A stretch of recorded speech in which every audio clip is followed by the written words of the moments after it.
Hello, I welcome you all to TMF. I am Dr. Rajat Swami. In today's lecture, we will discuss traumatic pneumothorax, diagnosis of pneumothorax, including sonographic diagnosis, followed by management of pneumothorax. We have discussed about the spontaneous pneumothorax, primary or secondary, in the previous lecture. In this lecture, we will see the development of the pneumothorax, diagnosis of the various kind of pneumothorax, and the management part. Traumatic pneumothorax broadly divided into two categories: iatrogenic and the non-iatrogenic cause. Non-iatrogenic cause include blunt chest trauma, penetrating chest trauma. Example are stab wound, bullet wound, contact sport injury like rugby, football. 50% cases of the blunt and penetrating chest trauma develop the pneumothorax, which is mainly secondary to the broken ribs. Trauma develop all three types of pneumothorax, that is close, open, and tension. In the tension pneumothorax, immediately needle compression is required. We put sterile wet gauze over the wound in case of open pneumothorax, followed by tube thoracostomy. Management of closed pneumothorax depend on its size, and in most cases, it required only supplemental oxygen. Iatrogenic cause. In the today's world, the most common iatrogenic cause is transthoracic lung biopsy, which constitute the 25% of cases of iatrogenic pneumothorax.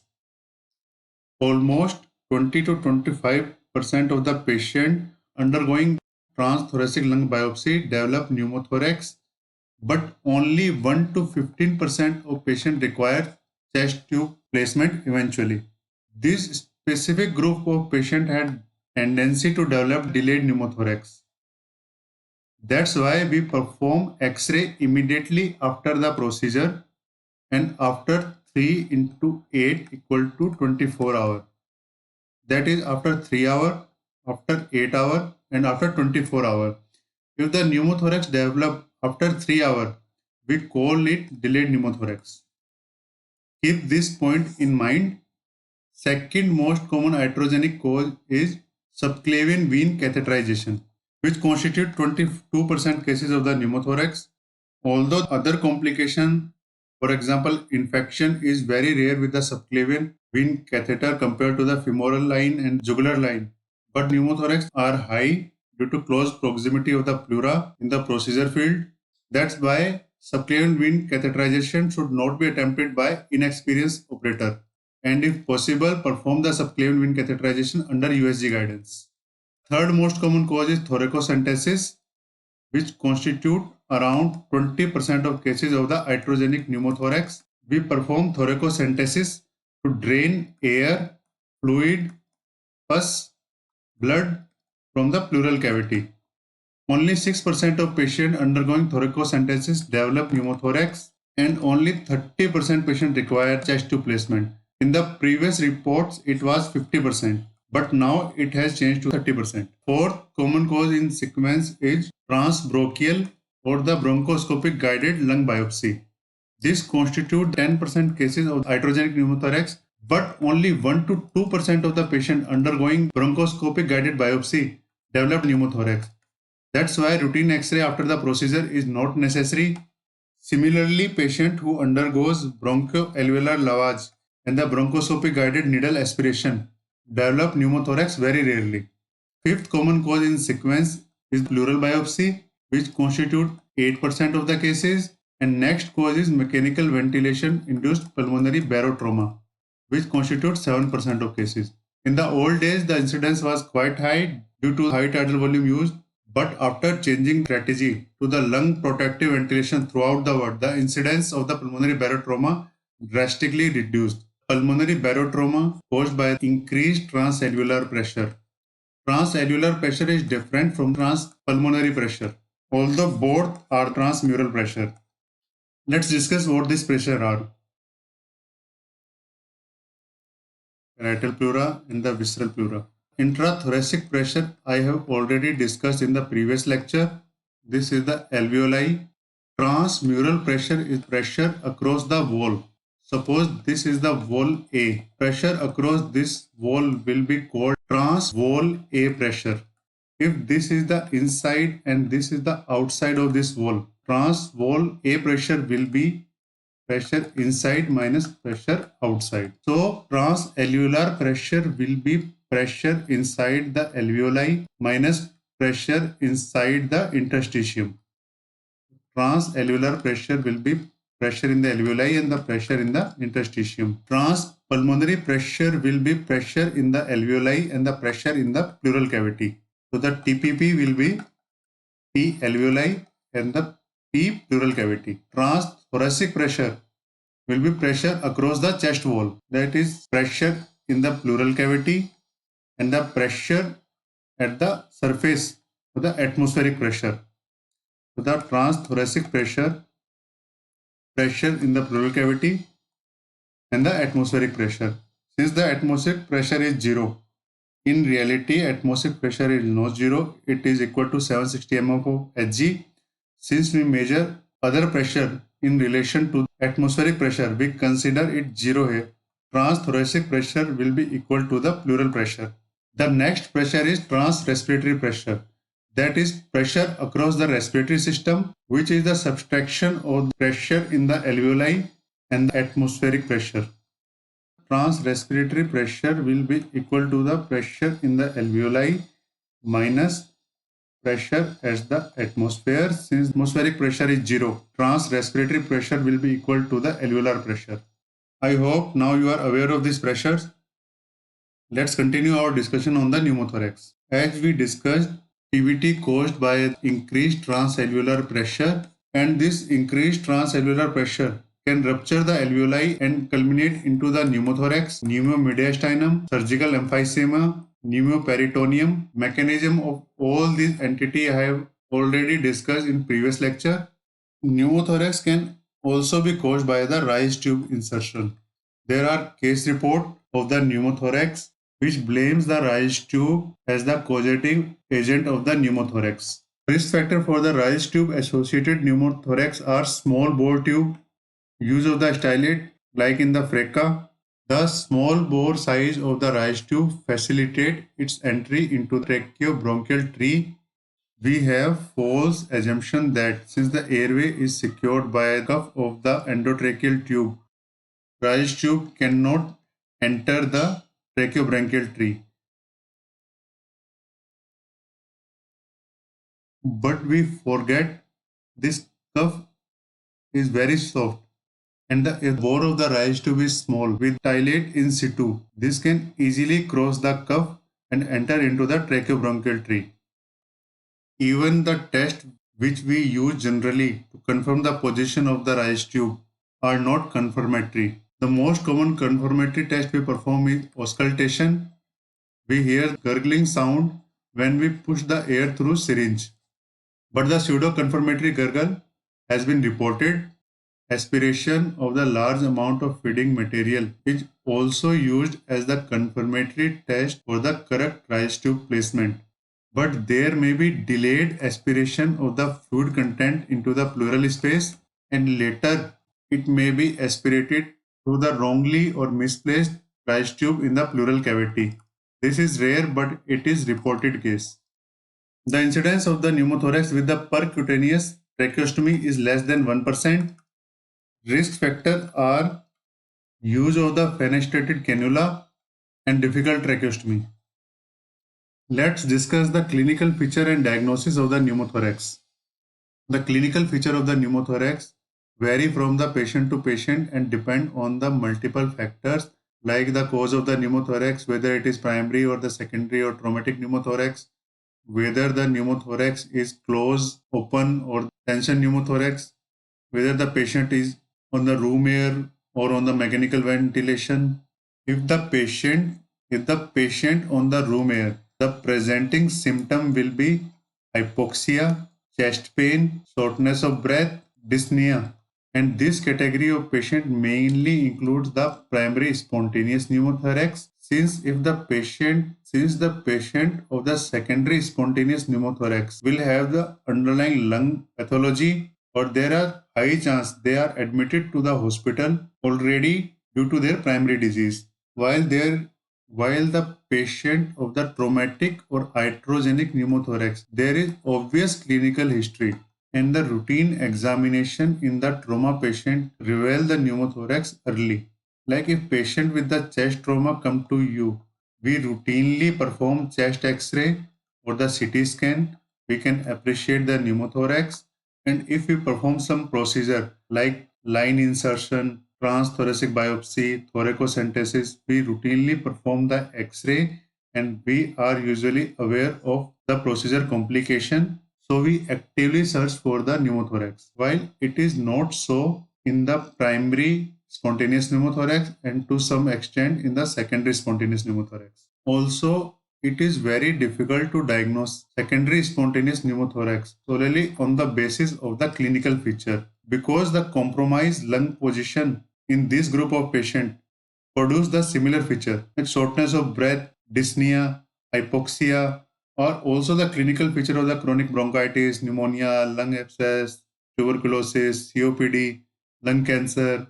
But the dyspnea in the case of pneumothorax is out of proportion the size of the pneumothorax. We need high index of suspicion, and the radiology play the important role in case of the secondary spontaneous pneumothorax. Hypoxia is the common presentation of the pneumothorax because collapsed lung continue to receive the blood perfusion, but the ventilation is reduced. Due to shunting of the blood, hypoxia occur.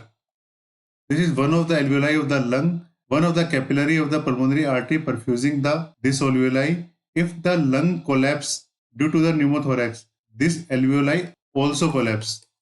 So no oxygen will be added here and no CO2 will go out. The cases of the pneumothorax which are not the tension pneumothorax, there are also good ventilated area of the lungs.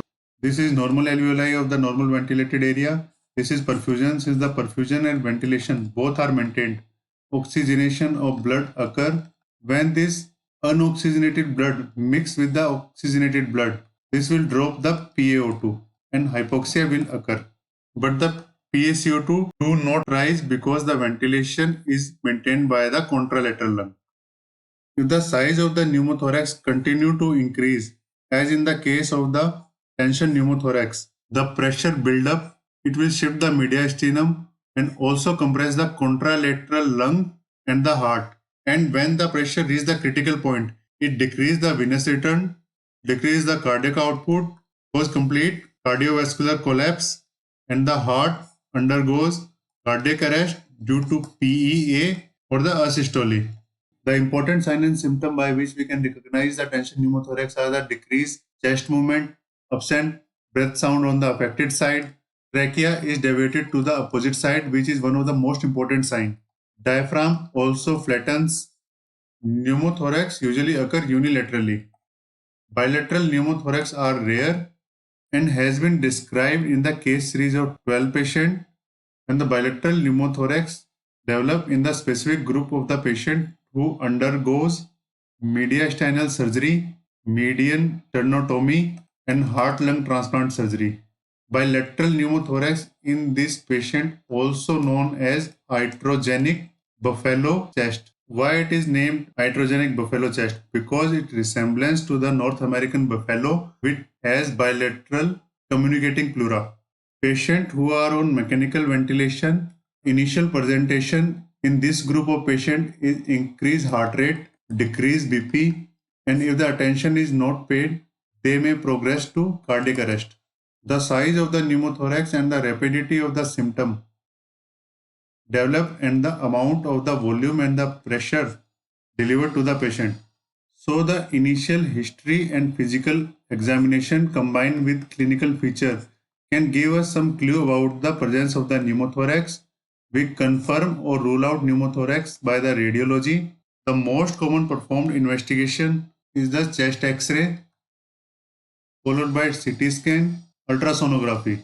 Ultrasonography becoming extremely popular in ruling out and ruling in pneumothorax. The main feature for the identification of the pneumothorax on the X-ray is the identification of the white pleural line. If you can identify the white pleural line, you can easily identify the pneumothorax in most of the cases. This white pleural line separates the visceral pleura from the parietal pleura by the collection of the gases which is black. X-ray can be performed in upright position, lateral decubitus position, and the supine position. X-ray in the supine position performed mainly in the ICU patient because the upright position X-ray is not feasible. The most sensitive X-ray to identify pneumothorax is lateral decubitus, which can sense as little as 5 ml of gas.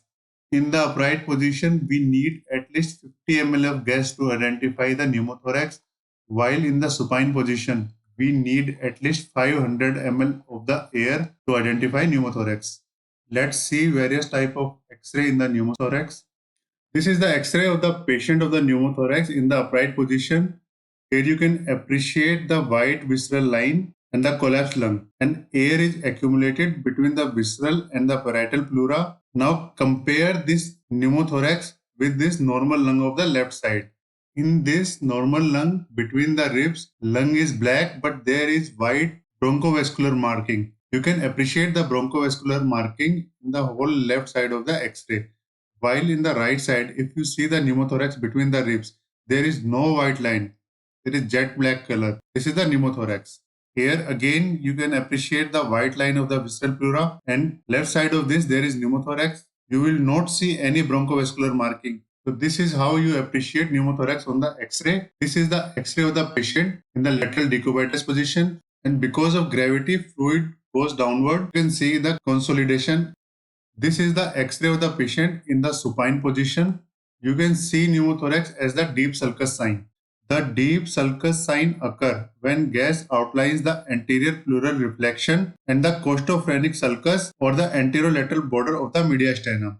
This is very good X-ray demonstrating deep sulcus sign. Now we will see the CT imaging of the pneumothorax. This is the normal lung parenchyma with the bronchovascular marking. Here you can see the jet black color of the pneumothorax. This is the massive pneumothorax to the mediastinum almost to the contralateral side. CT is the gold standard for the diagnosis of the pneumothorax. CT can identify even the small amount of the gas, loculated pneumothorax, and the occult pneumothorax, which are not evident otherwise. This is the occult pneumothorax. Now we will discuss the POCUS in diagnosis of the pneumothorax. Full form is point of care ultrasound.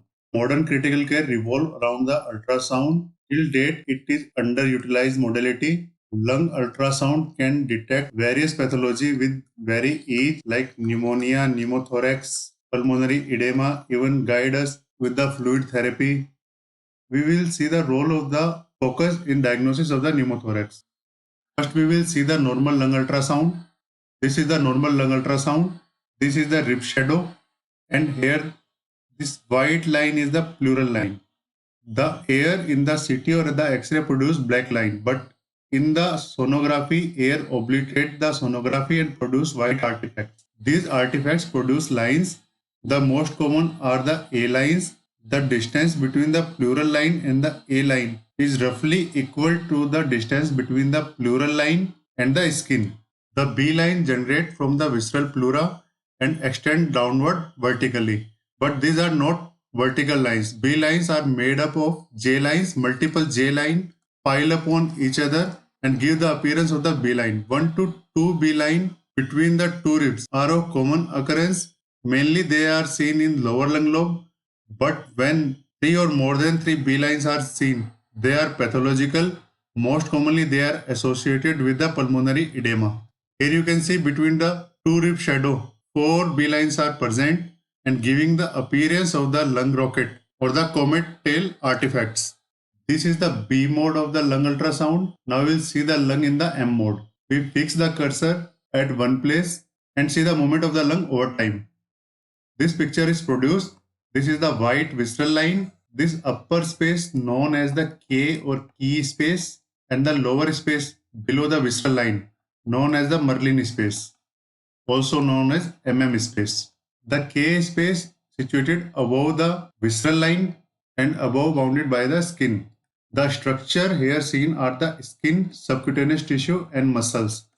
Normally it is calm space, but when the conscious patient present to you with the dyspnea and increased respiratory distress, when you put the sonographic probe on his chest, this space show noise, which is seen as the stratosphere sign in the cage space. This is different from the stratosphere sign of the pneumothorax. due to recruitment of the respiratory muscles like intercostal muscles and the pectoralis. This is the Merlin space, and this pattern known as the seashore or the granular pattern. This pattern is produced by the movement of the lung tissue. If you see this pattern, that means lung USG is normal at the area where the probe is applied. When you see the A line on the focus with the lung sliding present, this is known as A profile. Or when you see the B lines along with the presence of the lung sliding, this is known as B profile. When you are suspecting the pneumothorax, you applied a probe and you see the A profile or the B profile, lung sliding is present, but patient is in the respiratory distress. The respiratory distress can be due to anything but not due to the pneumothorax. Presence of the A profile or the B profile immediately rule out the pneumothorax. The ultrasound is very important in diagnosing the pneumothorax, especially ruling out the pneumothorax. It rule out the pneumothorax with 100% accuracy. You can guess the importance of the USG by the fact that suppose me or you are on the duty in the ICU, we are suspecting pneumothorax in some patient due to presence of specific risk factor, or we have performed some procedure like subclavian vein insertion or the thoracocentesis. Now we are suspecting pneumothorax to nahi ho gaya. If we want to go with the traditional way, ordering a X-ray or the CT scan with the minimum logistic hurdle involved, it will take around 2 to 4 hours till the X-ray will be available. But with the presence of the focus, it will hardly take 5 minutes to ready the setup and less than 10 seconds to apply the probe on the chest, and even in less than 5 seconds, we can rule out the pneumothorax. I must say focus is bliss to the critical care. Let's move ahead. In the presence of the pneumothorax, we will see the stratosphere or the barcode sign, how it is developed. In the normal person beneath the visceral pleura, healthy lung is present, so the seashore sign is developed. While in the patient of the pneumothorax, the particular chest area beneath the visceral pleura, there is only air, and air is barrier to the USG beam, and patient develop barcode sign. But the diagnosis of the pneumothorax with the focus is not complete until we found the area of the lung point. The lung point is the area where the pneumothorax or the barcode pattern and the stratosphere pattern meet. This is the typical seashore sign of the normal lung. This is the stratosphere sign due to the pneumothorax, and this is the lung point. Suppose this is a patient in the supine position and he developed, well, I will explain you in the CT scan. You will understand it better. Now this patient has the pneumothorax. If you apply the probe here, you will see the stratosphere sign. You apply the probe here, you will see the stratosphere sign. Here you will also see the stratosphere sign. The moment you put the probe here and during the inspiration as the visceral pleura touch the chest wall, this area of the probe will record the seashore sign, and this area will record the barcode sign, and this point will be known as lung point. The diagnostic accuracy of focus in ruling in pneumothorax is 86% sensitivity and 98% specificity compared to the CT scan.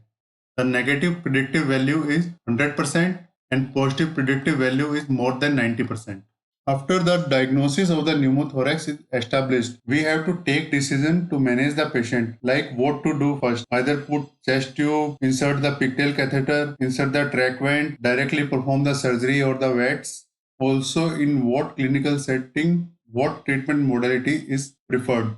Let's discuss the management of the pneumothorax. Before discussing the management of the pneumothorax for the different situation in detail, let's see different management option available. This is the standard chest tube we are mainly aware of, can be inserted by the blunt dissection and Seldinger technique. This is pigtail catheter. Advantage with pigtail catheter is easy to insert, less traumatic, easy to manage, but it is prone to kinking and obstruction. This is standard Heimlich valve, act as one-way valve, allow drainage of air but do not allow air entry into the chest tube. And this is endobronchial valve used for the management of the bronchopleural fistula. Management of pneumothorax aimed at removing the air from pleural cavity and prevent recurrence. Management and the choice of therapy depend on the multiple factors, including size of the pneumothorax, the type of the pneumothorax, whether it is PSP, SSP, or other types, underlying lung condition, patient condition, whether patient is stable, unstable, and the special setting into which pneumothorax is developed. Like in the tension pneumothorax, which is life-threatening situation, we perform needle decompression, which convert the tension pneumothorax into the open pneumothorax, followed by which we perform the tube thoracostomy. To determine the size of the pneumothorax, various methods are available. One of the method is we take the average of the distance between the visceral pleura and the ribs. We take measurement at three levels, at the apical level, at mid-thoracic level, and the basal level, and divide the sum by 3. Suppose the distance here is A, here is B, here is C. Size of the pneumothorax is estimated by A plus B plus C by 3. The second method is light index. You can search the internet about this method. Both of these methods are difficult to apply. Hence, the American College of the Chest Physician defines small pneumothorax when the apex to cupola distance is less than 3 cm. This is the apex cupola distance. In the X-ray, you can appreciate the white visceral line, and this is the lung apex, the distance between the apex and the cupola. If more than 3 cm, the pneumothorax is termed as large pneumothorax. If this distance is less than 3 cm, then it is called small pneumothorax. According to ACCP, American College of Chest Physician, British Thoracic Society have their own personal private concept of interpleural distance, the distance between pleural line, visceral pleura, and the parietal pleura at the level of the hilum. If this distance is less than 2 cm, the pneumothorax is termed as small pneumothorax. If this distance is more than 2 cm, termed as large pneumothorax. If patient present with small pneumothorax, we generally adopt the strategy of observation combined with the supplemental oxygen. Supplemental oxygen facilitates absorption of the air in the pleural cavity, mechanism of which I have already explained in the first lecture. It enhances the gradient and increase the rate of absorption of air by 6 times. If the pneumothorax is large, progressively increasing in size, have the feature of the tension pneumothorax, if patient is symptomatic on the mechanical ventilation, or if the patient have underlying lung pathology, we generally evacuate the air from the pleural cavity. Various options are available for evacuating the air. Simple aspiration of the air is most commonly accomplished by commercially available thoracocentesis kit. This is the commercially available thoracocentesis kit with the stopcock. Typically 18 gauge needle is used and the catheter of 8 to 9 French is used. After inserting the catheter, we drain the air. If air drainage is more than 4 liters, we assume there is persistent air leak, involve the thoracic surgeon and perform thoracoscopy. If thoracoscopy is not readily available, then immediately insert chest tube. Needle aspiration is performed second or third intercostal space in the mid-clavicular line. If necessary, patient can manage with chest tube insertion also. For the drainage of the air, we can use small size chest tube or catheter. Typically, we use chest tube of less than 22 French and the catheter less than 14 size. If a patient requires endotracheal tube of 7 size, then he or she will require the Foley catheter of 14 French size. Similarly, chest catheter of the 14 French size, that is approximately 2 times. The ET should fix at 3 times of size, like 7 number 80 will be fixed at 21.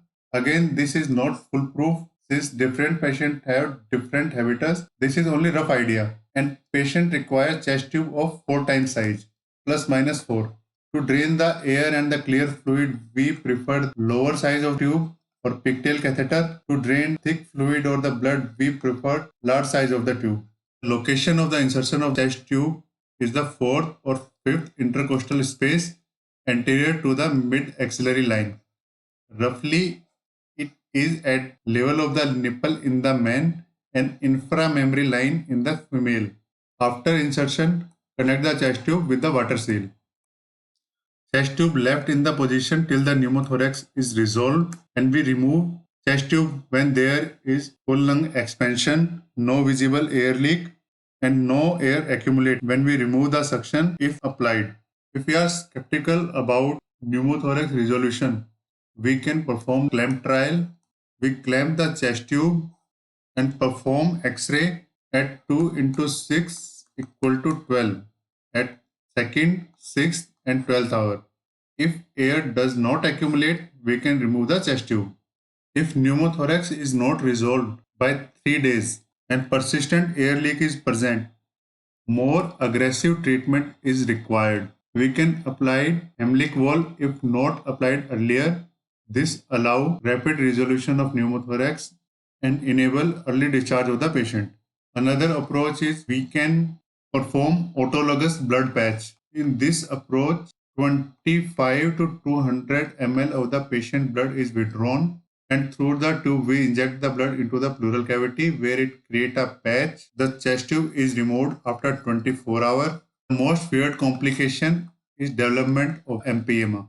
Since blood acts as an agar for the microorganism, empyema occur in 9% of the cases of autologous blood patch application. If air continue to leak even after 7 days, then we use the term bronchopleural fistula. We suspect bronchopleural fistula has developed. It occurs almost 1/3 of the cases of the pneumothorax. At present, the preferred treatment for the bronchopleural fistula is the VATS, video assisted thoracoscopic surgery, unless there is contraindication to perform it. Bronchoscopic obliteration techniques are only complementary. They are not definitive treatment. Bronchoscopy can be used for diagnosis as well as treatment purpose. If the bronchopleural fistula is developed in the central airway, we can directly visualize fistula. If bronchopleural fistula is developed in the peripheral airway, we perform the sequential blockade of the airway and see whether the air leak is stopped or not. These are the airway. Suppose this is the culprit airway. We perform the bronchoscopy and can directly visualize this BPF.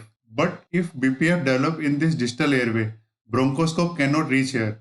In this situation, we perform the sequential blockade. Like first we block this airway and see if there is any leak present. Then we will block this airway and see if there is any leak present or not. Since this is the culprit airway, after blocking this airway with the help of the bronchoscope and some valve, air stop coming out and we are able to identify the culprit airway. We can obliterate this airway with the help of endobronchial valve. Bronchoscopic techniques are complementary to surgery. These are not the definitive management. After the initial episode of the pneumothorax is resolved, now we focus on the definitive management of the pneumothorax to prevent the recurrence.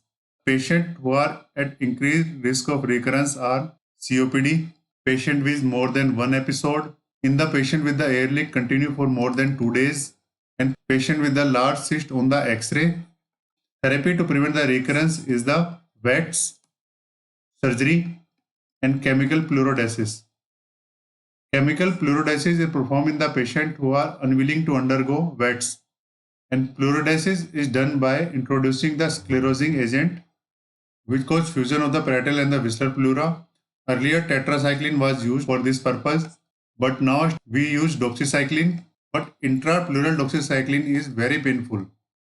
So before performing fluoridesis with doxycycline, pre-medicate patient with the painkiller and anxiolytic. Alternatively, we can use talc slurry, which is the fine powder of the magnesium silicate. Recurrence rate after chemical fluoridesis vary, but it is around 8%. Recurrence rate after VATS is less than 5%. Thoracotomy is only recommended when thoracoscopy is not available. One important point I forget to discuss is patients who are on mechanical ventilation, large size chest tube is used because these patients are at increased risk of air leak. So this is all for the pneumothorax. Thank you.